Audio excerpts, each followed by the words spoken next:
compartir pantalla. Voy a compartir toda con audio. Compartir pantalla. Listo. ¿Me confirman que estén viendo mi pantalla? ¿Que estén viendo la presentación? Espera un segundito, la ponemos. Listo. Ok. Bueno, entonces en la noche de hoy nos encontramos en la sesión número 2 de la competencia transversal de derechos fundamentales en el trabajo. Hoy que estamos a 9 de abril, siendo las 7:06, iniciamos nuestra sesión en línea con los programas de formación de coordinación de procesos logísticos, las fichas 306-7414, 307-0332, 308-1139. Recordamos que estamos dentro de la fase de evaluación, es decir, en la recta final de nuestro proceso formativo. Desde ya los felicito por haber estado tan disciplinados e entusiasmados en este proceso. Decirles que es importante, como siempre, seguir con el mismo ritmo, no perder esas dinámicas sobre la entrega de las evidencias, de estar en las sesiones en línea, que son supremamente importantes para terminar con éxito su etapa lectiva.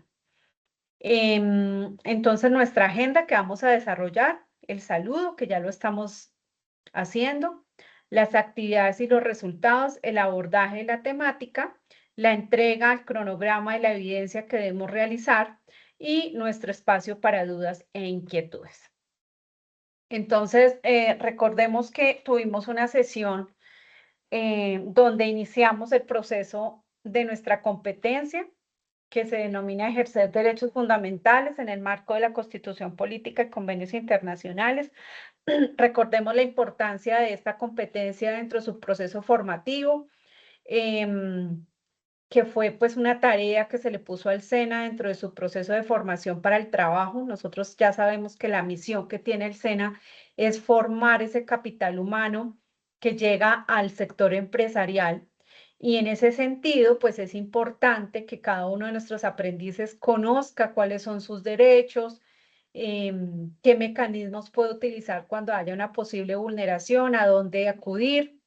Seguramente muchos de ustedes ya han tenido esa dinámica y esa vivencia. Sin embargo, muchos que todavía no conocen el proceso y que nos parece muy importante que lo reconozcamos y sobre todo, como se llama la competencia, lo ejerzamos, ¿cierto? Ejercer, ser vigilantes, ser veedores de que esos derechos efectivamente se cumplan como debe ser. En este momento vamos a abordar nuestra segunda evidencia de la competencia.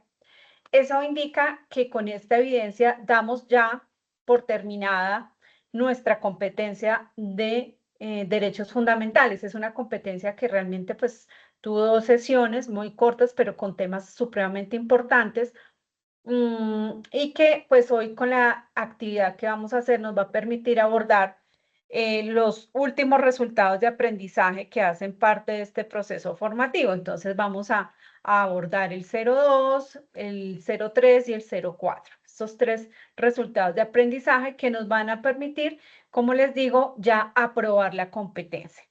La temática que vamos a ver, recordemos en nuestra sesión pasada que hablábamos de los derechos del trabajo, de los derechos individuales y colectivos que tienen cada uno de los trabajadores y su importancia de reconocer, de saber cuáles son.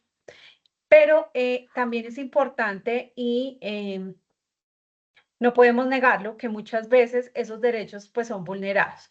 ¿Y qué se debe hacer cuando pasa esa situación? ¿Qué mecanismos existen no solamente de orden territorial, de orden nacional, sino también de orden internacional? ¿Cuál es la normatividad, el respaldo jurídico que tienen esos derechos y a dónde se puede acudir? De eso se trata esta evidencia que vamos a desarrollar para finalizar nuestra competencia. Muy bien, chicos. Entonces hablábamos de que efectivamente, y gracias también a esas manifestaciones, jornadas que se han dado después de la Revolución Industrial, por allá desde hace mucho tiempo, donde se ha venido, digamos que liderando de forma continua la necesidad de reconocer el trabajo como un derecho fundamental, como una necesidad del ser humano, así como es el derecho a la vida, a la salud, a la educación, pues también toda persona que tenga edad productiva, pues tiene derecho a tener un trabajo, ¿cierto?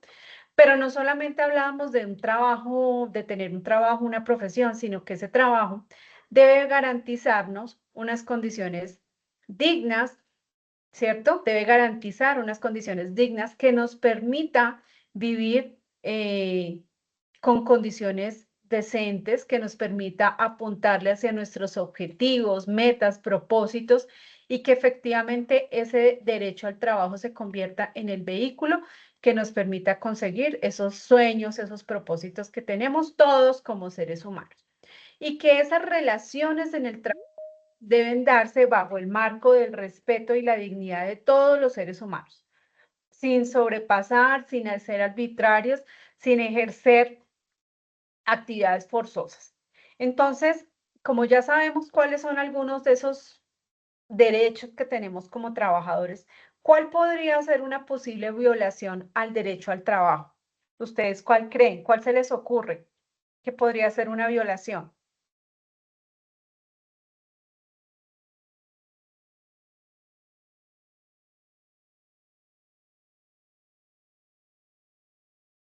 Los escucho. Voy a mirar acá en el chat si alguien ha manifestado a alguien. Pueden activar sus micrófonos o pueden escribirlo en el chat. ¿Cuál podría ser una violación o ustedes que han evidenciado que es una violación a los derechos del trabajo, a los derechos laborales? ¿Cuál podría ser, chicos? La no remuneración o el exceso de horas de trabajo. Muy bien, Rigoberto. Exacto, la no remuneración a tiempo. A veces se nos vuelve paisaje que, venga, es que se demoraron 2 días sin pagarme. Bueno, el otro me pagan puntual. No, es que se demoraron 15 días, 20 días y se nos vuelve paisaje y resulta que eso no es tan así, porque hay un contrato donde dice que usted va a recibir un pago, sea quincenal o sea mensual, pero que debe cumplirse dentro de ese, precisamente esos parámetros que se establecieron en ese contrato laboral, ¿cierto? También decía Rigoberto, las horas que exceden la jornada laboral. Claro, cuando la persona trabaja fuera de su jornada laboral y esas horas no son reconocidas como horas extras, es decir, no son remuneradas, pues también hay una clara violación de los derechos. Por aquí dice Angie, acoso laboral. Sí, hoy en día el tema es una forma de violencia. La violencia laboral no solamente se da de forma física, sino que esa violencia laboral también se puede dar mediante el acoso laboral, mediante la persecución laboral, el acoso sexual o incluso la agresión física o psicológica. Son causales también de vulneración de derechos y también son sometidos a procesos disciplinarios o a procesos que incluso pueden acarrear demandas hasta penales, ¿cierto? Jenny dice despido sin justa causa. Claro, cuando un trabajador, y más en el tema de contratos a término indefinido, recordemos que ese tipo de contrato pues tiene una naturaleza que es mucho más estricta. Este tipo de contrato tiene unas tipificaciones donde se debe tener mucho cuidado cuando se despide a un trabajador, porque si no está en el marco de esas causales, pues puede ser un despido sin justa causa y por ende le va a acarrear a la empresa que deba indemnizar a ese trabajador, ¿cierto? Y asumir incluso los intereses que debe darle por ese despido sin justa causa. Angie dice la falta de seguridad social. Claro, muy bien, Angie. Perfecto, la falta de seguridad social. Cuando no afiliamos, recordemos que seguridad social hace referencia al pago de qué? De salud, de ARL y de pensión. Estos tres factores son factores o derechos irrenunciables. Así el trabajador diga, no venga, a mí deme la platica más bien de la salud pues yo si me enfermo voy de pronto por ahí en algún momento, pero pues démela mejor a mí. Ese trabajador puede recibir la plata, pero si le llega a pasar algo o si él más adelante renuncia al trabajo, puede perfectamente demandar a la empresa porque esos derechos son irrenunciables. Lo que se debe hacer es pagarle a la EPS, al fondo de pensiones, a la empresa de riesgos laborales. A ellos es que se les debe hacer esa consignación. De lo contrario, así usted le dé la plata al trabajador, es como si no estuviera asumiendo ese pago de seguridad social. Entonces, muy bien, es un derecho irrenunciable. Muy bien. Así como también lo pueden ser el pago de no las prestaciones, no afiliarse, ¿cierto? El no dar ese tiempo, esos periodos de descanso. Bueno, muchos otros factores que conocidos como vulneración de derechos. Vamos a mirar. Acá darle admitir. Vamos a mirar este videito que nos va a permitir hacer ese recorderis de lo que hemos venido hablando. Por favor, lo voy a activar. Me confirman si lo escuchan bien. Juan ha trabajado durante 4 años en una empresa privada recibiendo un salario de 2 millones. ¿Lo están escuchando, chicos? ¿Me confirman? Sí, profe, sí lo estamos escuchando, sí, señora. Gracias. Durante 4 años en una empresa privada recibiendo un salario de 2.500.000 pesos por medio de un contrato a término indefinido.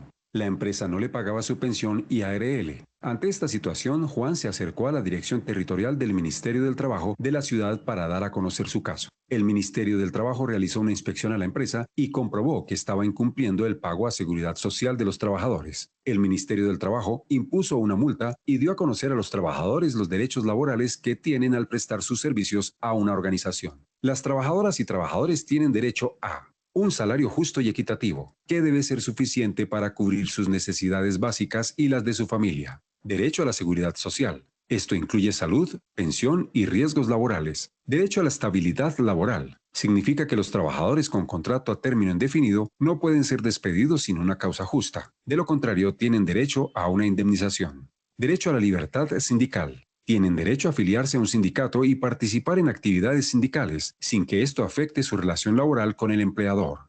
Derecho a la negociación colectiva. Este es un derecho que les permite negociar colectivamente con su empleador las condiciones laborales, salariales y de trabajo. Derecho a vacaciones remuneradas. Estas varían según la duración del contrato y la antigüedad en la empresa. Derecho a prestaciones sociales. Los empleadores tienen la obligación de pagar las prestaciones sociales a sus trabajadores. Estas incluyen el salario mínimo, horas extra, vacaciones, primas de servicio y las cesantías.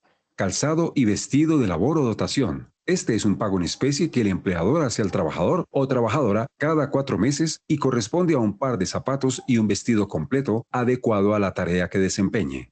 Licencia de maternidad y paternidad. Es un tiempo de descanso al que tienen derecho las madres y padres trabajadores.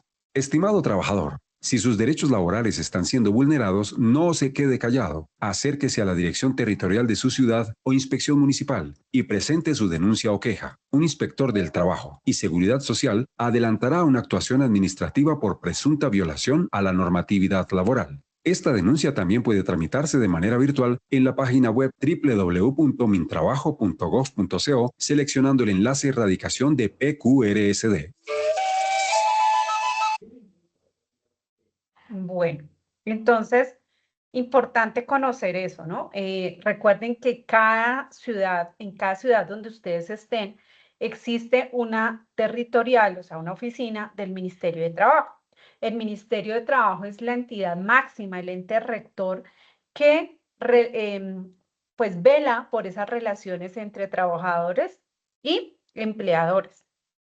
Es allí donde podemos acudir en primer lugar, donde nosotros nos damos cuenta que hay una vulneración de derechos, una omisión de pago, una omisión de que no me dieron la dotación, no me hicieron reconocimiento, la liquidación siento que no está bien en las prestaciones sociales, entonces yo puedo ir a acercarme, mire, esta fue la liquidación que me dieron, yo quiero verificar si efectivamente se ajusta a las fórmulas de cuánto deben pagarme en cesantías, en prima, en intereses de cesantía, en vacaciones, todos esos aspectos, si en algún momento tenemos dudas, podemos acercarnos a las territoriales del Ministerio de Trabajo en cada ciudad y allí solicitar la atención de un inspector de trabajo. él lo que hace es precisamente verificar si hubo una posible vulneración y llama a un proceso de conciliación. Digamos que es el primer momento y lo ideal siempre es que en ese proceso de conciliación pues se pueda llegar a un acuerdo, ¿no? Porque si en ese momento no se llega a ningún acuerdo, pues lo que sigue es ya entablar una demanda. Y esas demandas a veces son un poco demoradas y a las empresas casi no les gusta porque pues les genera también sanciones, ¿no? El no pago de seguridad social, por ejemplo, genera sanción, o sea, multan a la empresa o al empleador por no pagar, reconocer ese derecho del pago de la seguridad social. Entonces, esta información es importante porque de pronto en algún momento que nos veamos expuestos ante esa situación, ya sabemos a dónde podemos recurrir. Este servicio del ministerio es totalmente gratuito, ¿no? Recuerden que no, nadie puede cobrar por esa asesoría, por brindarles a ustedes esa orientación. Es un proceso totalmente gratuito. Bueno, entonces, como estamos hablando de protección de los derechos al trabajo, tenemos que mirar que existe un sistema universal y un sistema regional que se encarga de la protección de esos derechos humanos y también de los derechos del trabajo. En el tema laboral, pues acordémonos que la entidad internacional encargada, una de las entidades internacionales encargada de velar precisamente por esas relaciones laborales es la OIT. Recordemos que la OIT es la Organización Internacional del Trabajo, de la cual pues nuestro país hace también, pertenece, es miembro de esa OIT. Y como miembro, pues también aplican todas esas normas y convenios que de allí salgan. Entonces, es importante conocer que la OIT establece convenios. En el caso de nosotros, pues en la región andina, que hace parte de la OIT, tenemos países como Ecuador, Perú, Bolivia, Venezuela y pues nosotros como Colombia. La oficina del área andina está ubicada en Lima, pero ellos siempre están prestando su asesoría en el tema laboral en cada uno de los países que son miembros de la OIT. Entonces, bueno, pero ¿qué hace la OIT, profe? Ustedes dirán, bueno, pero ¿por qué es importante la OIT? Pues la OIT lo que hace es que crea unas normas internacionales que tienen que ver con el tema laboral, lo cual se convierte en un respaldo jurídico y legal para que los países puedan formular sus políticas en materia de empleo. Entonces, crea unos convenios y unas recomendaciones a cada uno de los países. Por ejemplo, uno de los convenios que ellos tienen, la OIT, por ejemplo, acá está dándole ingreso a un compañero. Por ejemplo, uno de los convenios que ellos tienen es el convenio 98, 98 y el 87, que habla de la libertad sindical.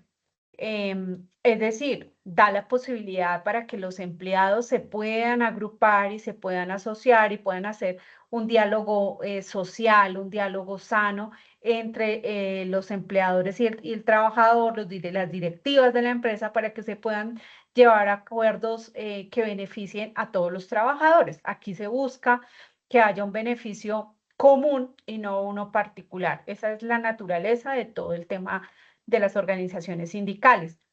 Y bueno, ¿y cómo aplica en nuestro país? Entonces lo hablábamos en la sesión pasada. Este convenio da línea para que en nuestro país exista también, enmarcado en la Constitución política, la posibilidad de formar sindicatos. Entonces deben haber 25 personas como mínimo, debe tener autorización del Ministerio de Trabajo para que funcione. ¿Listo?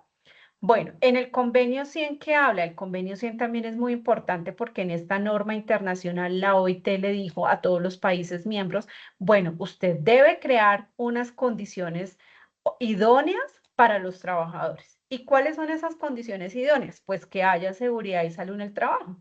Antes no era obligatorio, hace unos años, que de pronto no sé si ustedes recuerdan o les cuento, pero hace unos años no era necesario, no era obligatorio que las empresas tuvieran el sistema de seguridad y salud en el trabajo. Eso era algo opcional, si lo querían hacer. Hoy en día es obligatorio. y está normado, tiene respaldo jurídico, donde dice que todas las empresas deben tener dentro de sus procesos laborales programas de seguridad y salud en el trabajo, lo que ayuden a mitigar los riesgos de accidentes laborales, enfermedades laborales, que se dé ese espacio de prevención con la finalidad, pues, de cuidar a ese trabajador en todo ese ambiente y en esa dinámica laboral. Están también las jornadas laborales, entonces recuerden que hablábamos que existen unas jornadas laborales donde hay unos periodos de descanso, donde en el caso de nuestro país estamos reduciendo en este momento las jornadas laborales, que la meta es llegar a una jornada de 42 horas semanales y que hacia eso le estamos apuntando, también buscando que el trabajador pueda tener un disfrute en su tiempo libre con su familia y también pues tener ese bienestar que necesita para ser mucho más productivo y estar motivado cuando esté trabajando. El reconocimiento de los salarios, entonces que hay unos salarios equitativos. En nuestro país existe algo que se llaman los observatorios laborales. Entonces, estos observatorios laborales, digamos, el SENA tiene uno, las universidades por lo general tienen también observatorios laborales, y en estos observatorios laborales lo que hacen es que generan de, una escala salarial de, digamos, un aproximado de lo que debería ganar una persona que se formó a nivel técnico, a nivel tecnológico, a nivel profesional en diferentes áreas. Lo ideal es que eso se cumpla, ¿no? Entonces, a veces me dicen, bueno, profe, y es que en la entrevista me preguntaron cuál es mi aspiración salarial. Entonces, en caso de esas preguntas, lo que yo les recomiendo es que siempre traten de buscar esas escalas salariales. Ustedes lo pueden buscar escalas salariales en Colombia y ahí les salen las profesiones y ustedes ya tienen una idea más o menos. Lo que apunta a esto es a que a los profesionales, y cuando hablo de profesionales, no estoy hablando de una persona que tiene un título en una universidad, sí estoy hablando de lo que yo me dedico a hacer, ¿sí? Lo que ustedes se van a dedicar a hacer en lo que se están formando, porque es que la profesión no es un diploma, la profesión es a lo que yo me dedico a hacer. Yo me certifico en una carrera, en un técnico y un tecnólogo, pero la profesión es ese oficio que yo voy a hacer. Entonces es profesional el médico, es profesional el coordinador de procesos logísticos, es profesional el panadero, porque su profesión es a lo que se dedica. Es profesional la enfermera, es profesional auxiliar de enfermería. ¿Sí? La profesión hace referencia a ese oficio o a esa labor que yo desempeño. Entonces, lo que buscan esas escalas salariales es que se reconozca, uno, la formación que tiene cada persona, ¿cierto? Y segundo, que se tenga en cuenta el nivel de experiencia. Y dependiendo de esos dos factores o esas dos variables, se pueden establecer esas escalas salariales, que es importante que ustedes también las conozcan. Bueno, ustedes ya saben que con el tema de la reforma laboral, nuestros aprendices, cuando vayan a salir a su etapa práctica productiva, lo que deben tener ahorita es un contrato laboral porque se paga el 100% del salario mínimo. El 100% del salario mínimo, más el pago de todo el reconocimiento de todas las prestaciones sociales y pues por supuesto la afiliación a seguridad social. Entonces, pues digamos que por ese lado ya hay como algo fijo en cuanto a salarios. Otro convenio importante es el convenio 111, donde habla de la no discriminación. ¿Y a qué hace referencia a eso? Entonces, les dice a todos los países miembros de la OIT, bueno, señores, la idea es que ustedes tengan políticas donde aquí no se discrimine absolutamente a nadie y que como el trabajo es un derecho fundamental, pues que todas las personas que tienen la edad de trabajar, pues tengan acceso a él. Y cuando estoy hablando todas las personas, pues estoy hablando de que no importa el género, la condición, la ideología, la religión, sino que absolutamente la persona sea contratada por el nivel de competencias, de sus capacidades como duras, ¿cierto? Cuando hablo de competencias blandas, estoy hablando de todo el tema de comportamental, de trabajo en equipo, de liderazgo, de adaptabilidad. Y cuando hablo de competencias duras, estoy hablando de la parte técnica en lo que se forma cualquier persona. Entonces, que se tengan en cuenta esas competencias más no la condición, ¿cierto? Más no la condición.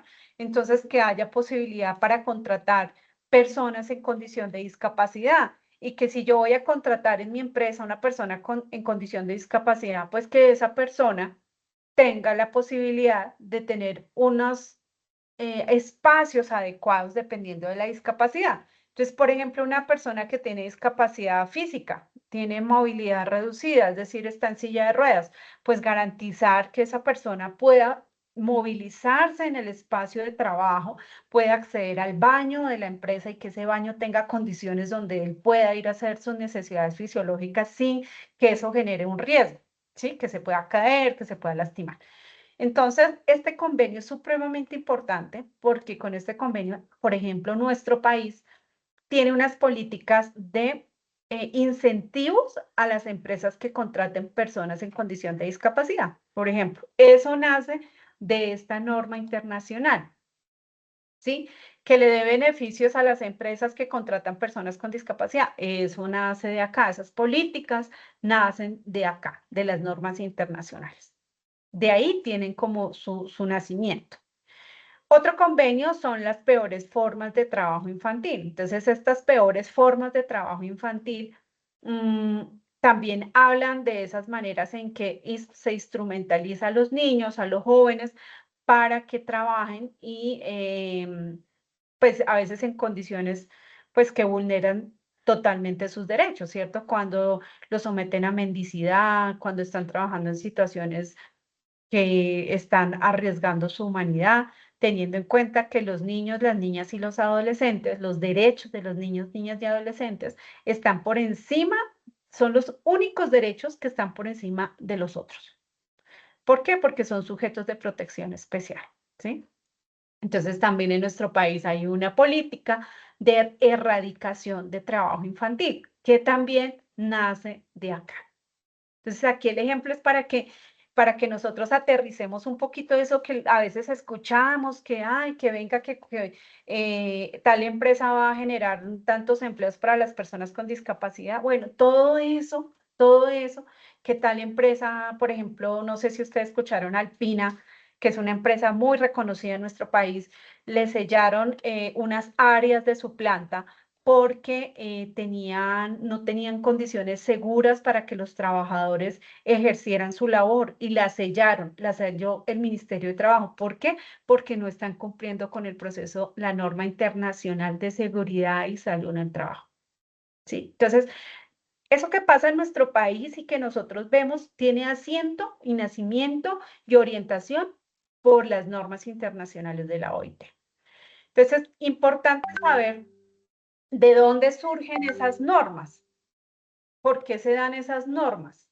Bueno, entonces la OIT hace un trabajo muy juicioso frente a esa creación de esas normas internacionales. Y es importante que nosotros lo conozcamos, porque pues como les estaba hablando, esto no solamente es por cultura general que lo debemos saber, sino porque para que nos demos cuenta cómo las políticas de empleo, de mejoramiento de la calidad del trabajo, de todo el tema de las condiciones laborales, se dan porque también obedecen a unas normas que regulan y dan línea para que eso se dé. Entonces, estos son los 6 pasos. Estos son los 6 pasos que realiza la OIT, que debe hacer la OIT para crear una norma internacional del trabajo. Entonces, lo primero que hace es identificar el problema. ¿Y de dónde sale esa identificación del problema? Entonces, pues tiene varias fuentes. Dentro de ellas, pues están informes que presentan los países miembros, entonces pueden hacer un informe, por ejemplo, de las peores formas de trabajo infantil que se están hablando hoy en día, que es la minería. Entonces llega esa problemática allá a la OIT, el informe de esa problemática. Puede hacerse también a través de recomendación de expertos. Voy a mirar aquí el chat porque creo que me escribieron y yo, como estoy haciendo la presentación, no veo. Ajá, creo que fue la empresa Alpina. Exacto, sí. Sí, Yamit, fue la empresa Alpina la que le sellaron precisamente esas áreas de esa planta porque estaba en riesgo la vida también y la integridad de unos trabajadores. Y fue precisamente la organización sindical quien hizo esa queja ante el Ministerio de Trabajo, y el ministerio vino con su equipo de inspectores, de supervisores, y se dieron cuenta que sí, que efectivamente había un riesgo muy alto, entonces lo sellaron. Entonces, fíjense que esto no le pasa a la empresa de allí de la esquina chiquitica, sino que esto también le puede pasar a empresas grandes. Repercute en todo el tema de las diferentes empresas. Y es importante que ustedes lo sepan, porque quizás algunos de ustedes dicen, bueno, yo quiero salir a buscar empleo, a emplearme en una multinacional, en una empresa grande, y eso es maravilloso y me encanta. Pero algunos de ustedes dirán, no, yo quiero tener mi propia empresa, yo tengo como mi idea ahí que me camina, mi cabecita que yo quiero tener. Ah, bueno, entonces si usted va a ser también empresario, pues que conozca todos estos temas porque son supremamente importantes y delicados cuando pues se maneja personal. Bueno, entonces, gracias por la participación, chicos. Cuando quieran, activan el micrófono o me van diciendo, porque aquí como yo estoy embolatada en la presentación, no les veo. Bueno, entonces, la OIT lo que hace primero es identifica el problema. ¿Que de dónde sale ese problema? Pues puede salir de los países que hacen parte de la OIT, ¿sí? Entonces, Colombia hace un informe donde le dice a la OIT que hay una problemática en el tema laboral en tal dinámica, ¿sí? O otro país. También puede salir de las recomendaciones de los expertos o también puede surgir de demandas que existan, un gran número de demandas que existan o de quejas que hayan de las organizaciones sindicales, porque no solamente en Colombia existen organizaciones sindicales, sino en todo el mundo. Y todas esas quejas eh, en preocupación precisamente de velar por los derechos al trabajador pueden llegar a la OIT y pueden ser un problema que ellos aborden. Entonces, de diferentes fuentes pueden salir. Ellos lo que hacen es precisamente como analizar, debatir cuál es ese problema que hay. En segundo paso, pues acordémonos que la OIT tiene una conformación tripartita. ¿Qué quiere decir eso? Pues que la conforman tres actores importantes, que tiene representantes de los gobiernos, representantes de los trabajadores y representantes de los empleadores. Ellos discuten esa problemática en esa mesa tripartita, donde efectivamente se den cuenta que existe esa problemática, que debe haber un equilibrio de intereses, es decir, no debe haber una preferencia, sino que efectivamente es un problema que atañe a cada uno de los países y que pues también se den cuenta si ese convenio es aplicable en la realidad laboral de los países, ¿sí? En varios países, y no solamente en uno, sino que sea una generalidad. Entonces ahí ya lo debaten y en tercer instancia lo que hacen es que en la conferencia internacional que se hace una vez al año en Ginebra, Suiza, allá exponen esa problemática que efectivamente se dieron cuenta que sí existe, ¿sí? Y que es de interés a nivel de todos los países que hacen parte de la OIT. Entonces, en la conferencia internacional lo que hacen es precisamente presentar esas proyecciones que tienen frente a esa norma internacional para que aborde esa problemática. Entonces, pues discuten, participan, votan si están de acuerdo de que efectivamente sea una norma internacional. Y una vez, pues, se empieza el proceso de votación de todos los delegados de la OIT de los países, pues lo aprueban esa norma internacional. Entonces acá, bueno, listo, si lo aprobaron, ya todos los países tienen que ejecutarlo y obedecer. No, no necesariamente. El hecho de que esté aprobado no quiere decir que ya sea una camisa de fuerza. Debe ratificarse como quinto paso por los países y decir, oiga, sí, esa norma internacional es aplicable en mi país jurídicamente. Entonces sí la vamos a aplicar. Por ejemplo, las peores formas de trabajo infantil. Ah, sí, sí es aplicable en nuestro país porque sí es una problemática que existe.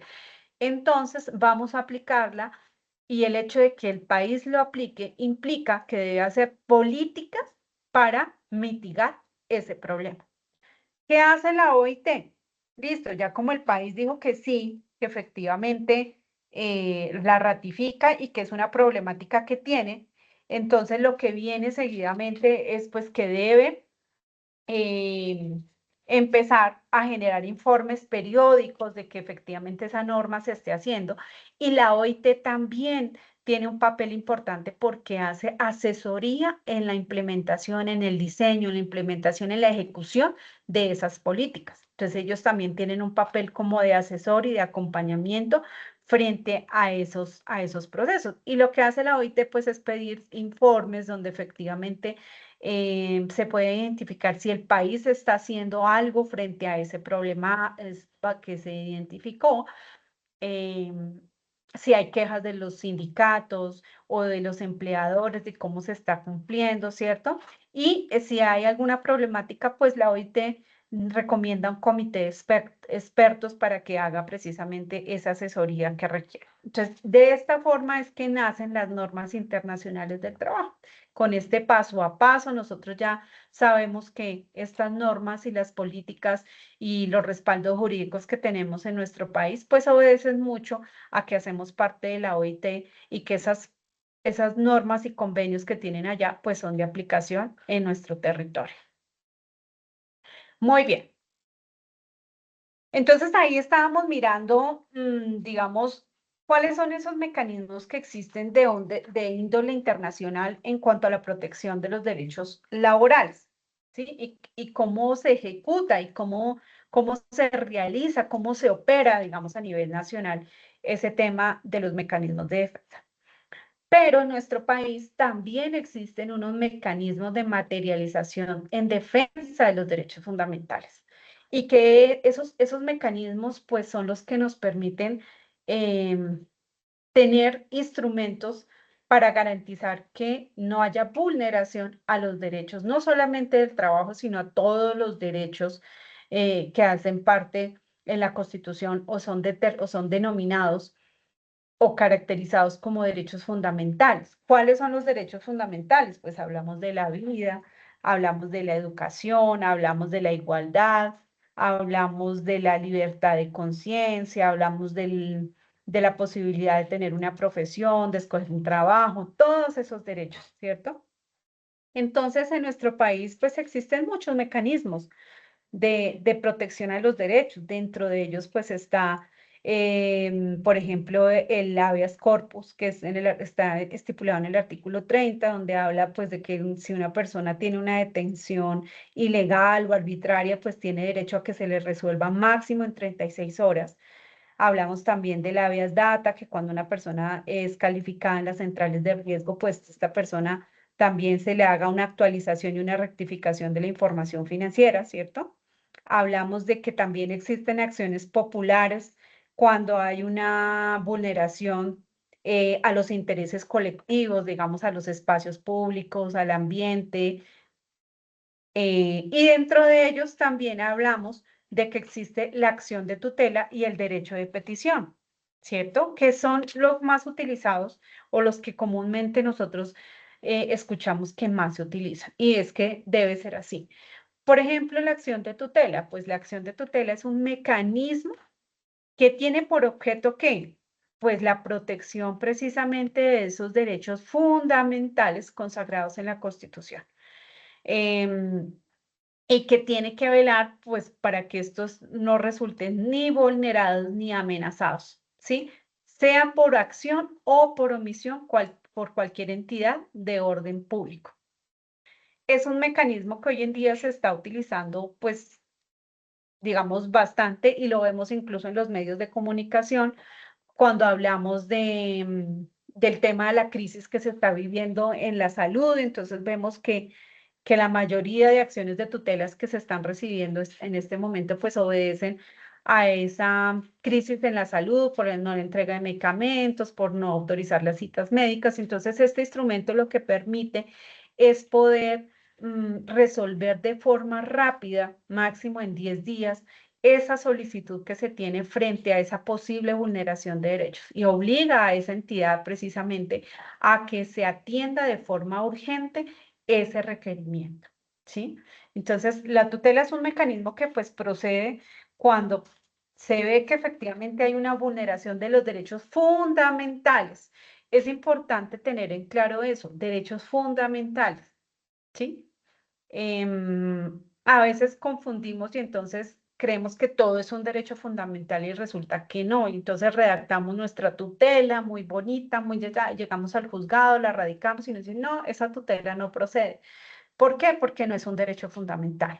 Entonces es importante que cuando vayamos a interponer una acción de tutela, primero verifiquemos en la Constitución si esa petición que nosotros tenemos efectivamente cabe o está tocada por un derecho fundamental.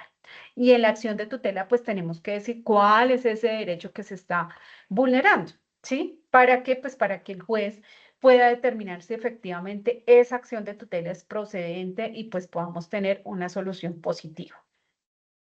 La acción de tutela, pues, no necesariamente la debe ser un abogado, la puede hacer cualquier ciudadano, ¿cierto? Lo importante es pues que esté bien formulada, que tenga una estructura bien acorde a lo que estamos solicitando, que podamos describir cuáles fueron los hechos, qué es lo que está pasando, 1, 2, 3, que tengamos también el derecho muy claro de que se está vulnerando, tener las peticiones claras de lo que estamos pidiendo, ¿cierto? Y ojalá pues hayan pruebas documentales donde yo pueda adjuntar como soporte y que sea mucho más robusta esa tutela. Entonces, no necesariamente requiere de un abogado, tiene algunas condiciones especiales en que ni siquiera debe ser de forma escrita.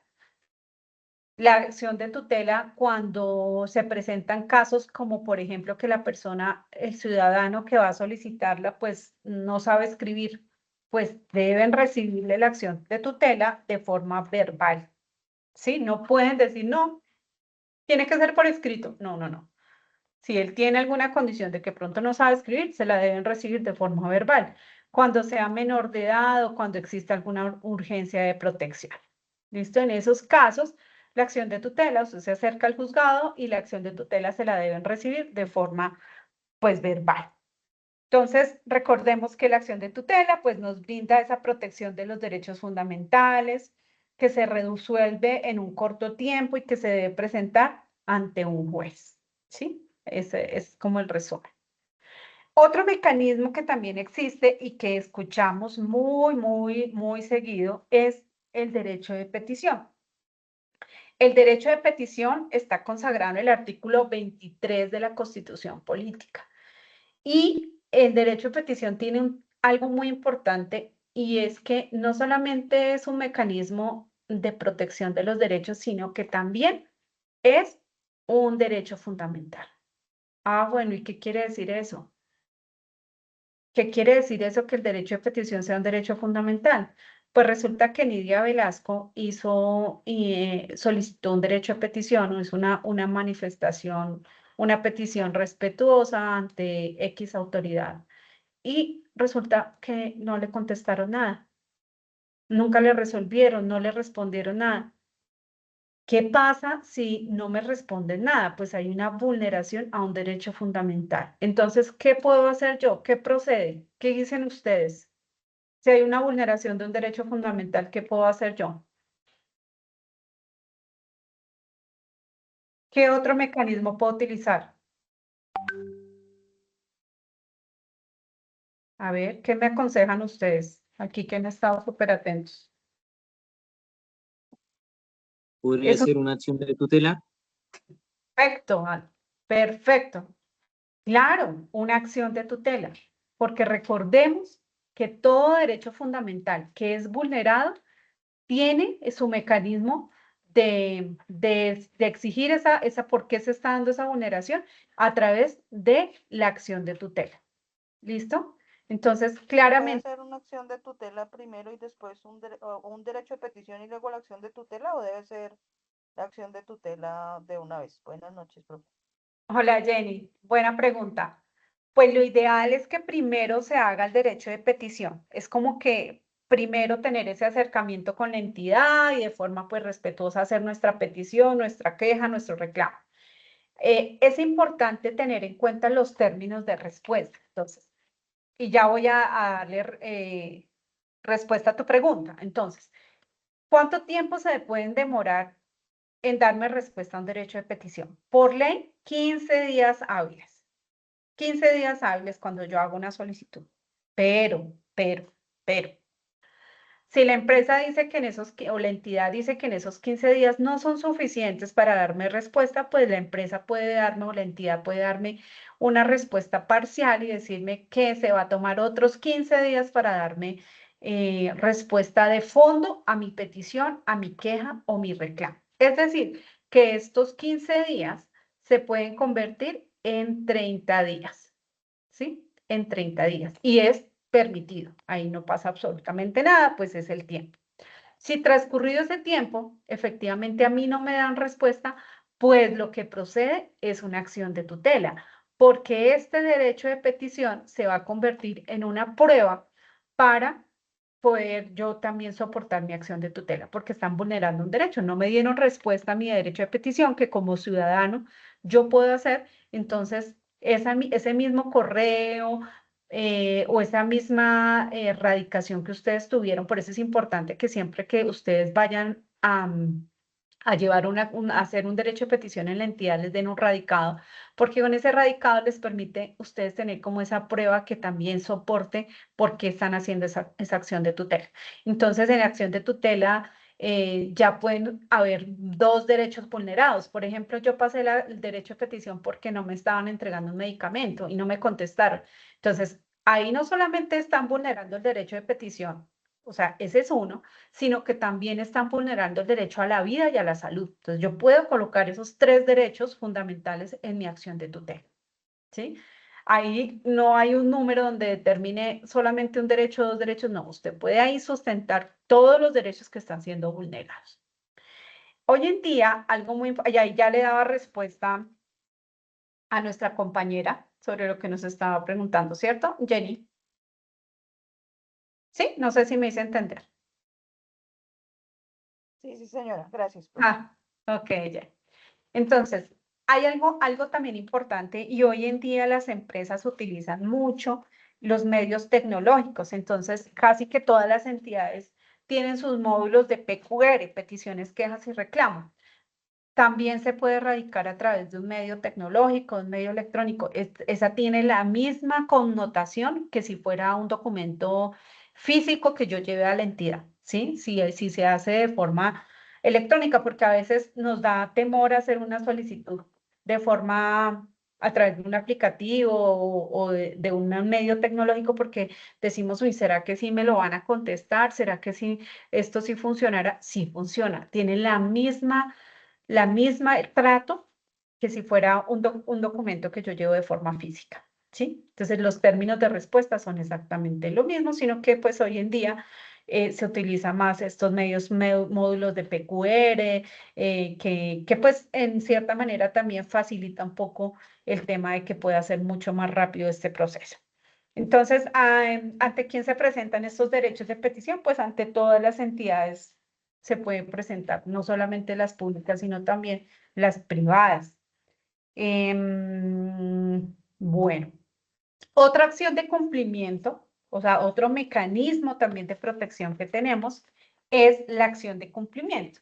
¿Y a qué hace referencia esa acción de cumplimiento? La acción de cumplimiento aplica cuando hay una ley que está siendo vulnerada, ¿sí? Entonces, esa ley, por ejemplo, en nuestro país tenemos la ley de protección de datos. Entonces, cuando yo suministro mis datos a una empresa y esa empresa se la pasa a otra empresa y así y adquieren o una historia clínica, están accediendo a información que es confidencial. Entonces, hay una clara violación a una ley que tiene, pues, que está interpuesta en nuestro país. Y en ese caso, pues, se puede hacer una acción de cumplimiento que inicia, pues, con un proceso de orden administrativo, digamos que dentro de la empresa internamente empiezan a indagar qué persona, cuál es el doliente, digámoslo así, que ha hecho esa mala utilización de los datos, de la información. Entonces, pues vienen los procesos disciplinarios, las sanciones disciplinarias, incluso el despido. Puede ser un despido con justa causa porque está violentando una ley, ¿sí? Estas acciones de cumplimiento se pueden hacer de forma personal o en asociaciones o sociedades, ¿sí? No necesariamente debe ser una sola persona, sino también varias personas que de pronto se vean afectadas. Entonces, a nivel general, esos son los mecanismos que en nuestro país más se utilizan como protección de los derechos humanos, no solamente de los derechos de trabajo, sino cualquier derecho que nosotros veamos que está siendo vulnerado. Aquí en este video vamos a ir haciendo como un resumito de lo que hemos venido hablando para ya pasar a nuestra evidencia, explicar qué vamos a desarrollar en la evidencia y los tiempos de entrega. Entonces les voy a dejar acá este videito para ir concluyendo nuestra temática de hoy.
Bueno, entonces acá nos resume lo que hemos venido hablando del derecho de petición y tutela. Ahora vamos a pasar a hablar sobre la evidencia y las fechas para la entrega de la evidencia.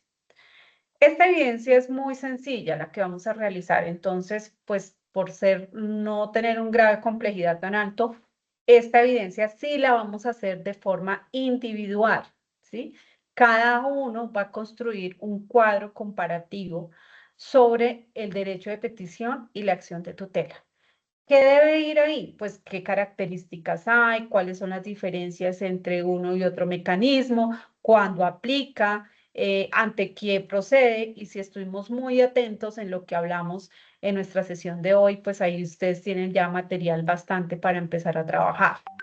Pueden consultar fuentes de información, pueden consultar, yo siempre les digo que pues pueden utilizar la IA, pero no es que la IA nos haga todo, ¿no? O sea, cada uno debe elaborar su cuadro. O sea, aquí nos damos cuenta cuando hay plagio, cuando lo toman de un lado y le ponen otro nombrecito y ya. No, la idea es que cada uno lo hagamos. Nosotros ya somos profesionales, ya tenemos un nivel y un estatus a nivel profesional, que eso también nos exige la calidad y la honestidad de cada uno de nuestros trabajos. Entonces, es un cuadro comparativo donde van a hablar sobre estos dos conceptos que hemos abordado en la sesión de hoy, que es el derecho de petición y la acción de tutela, y lo vamos a hacer de forma individual, o sea, solo cada uno lo va a realizar. Ahí me perdonan el muñequito.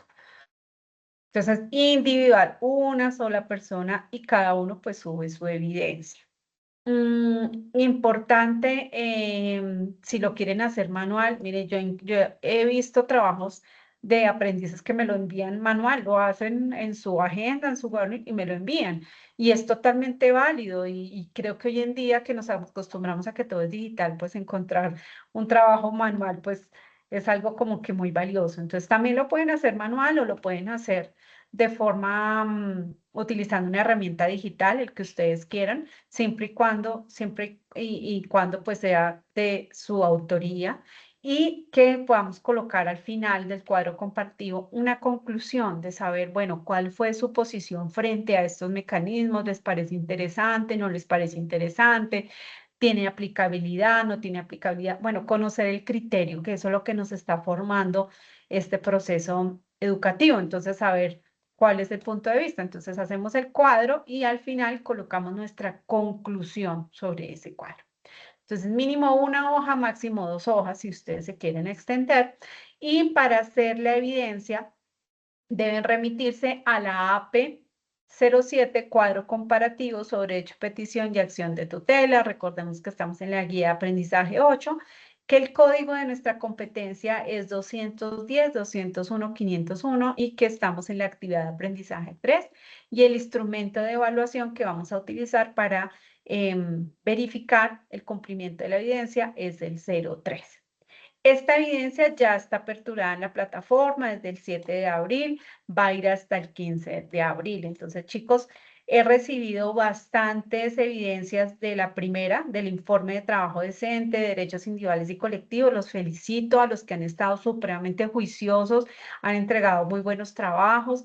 Qué chévere ver ese nivel de compromiso. Los invito a que hagan también esta actividad con la misma dedicación y el mismo esfuerzo con el fin de que podamos ya evaluar toda la competencia una vez se termine el tiempo de entrega, podamos ya evaluar y ustedes ya tengan sus resultados de aprendizaje de la competencia de derechos fundamentales aprobados. Entonces, la idea es que podamos ir en tiempo real haciendo estos procesos porque sé que ustedes también tienen más actividades por desarrollar a nivel técnico en su proyecto productivo, en su proyecto formativo final. Entonces, la idea es que podamos ir sacando pues las evidencias de forma que cumplamos los tiempos. Es importante hacerlo. Aquí pues está como la ruta. Recuerden que el material de formación está en la primera evidencia que abordamos, que es en la guía 7. Ya estamos en la guía 8. Esta guía ya va a estar disponible para ustedes, para que ustedes la vean. Y en evidencias van a encontrar el cuadro sobre derecho de petición. Es ahí donde ustedes deben remitirse para hacer el respectivo envío. ¿Sí, chicos? Ahí le damos clic y ahí nos va a salir el cuadro comparativo de derecho de petición. Si alguno de pronto dice, uy, pues que yo no sé cómo se hace un cuadro comparativo, puede pasar. Entonces, aquí en el primer link dice, haga clic para acceder al anexo. Ahí les dice cómo se hace un cuadro comparativo. Está el paso a paso de cómo lo debemos hacer para que quede con la información que se requiere. Y acá está el instrumento de evaluación, que es el que vamos a tener en cuenta para poder evaluar, valga la redundancia, la evidencia que ustedes van a entregar. ¿Listo? Abro el espacio para dudas e inquietudes. Chicos, cuéntenme, ¿quedó clara la información de la evidencia? ¿Hay alguna pregunta?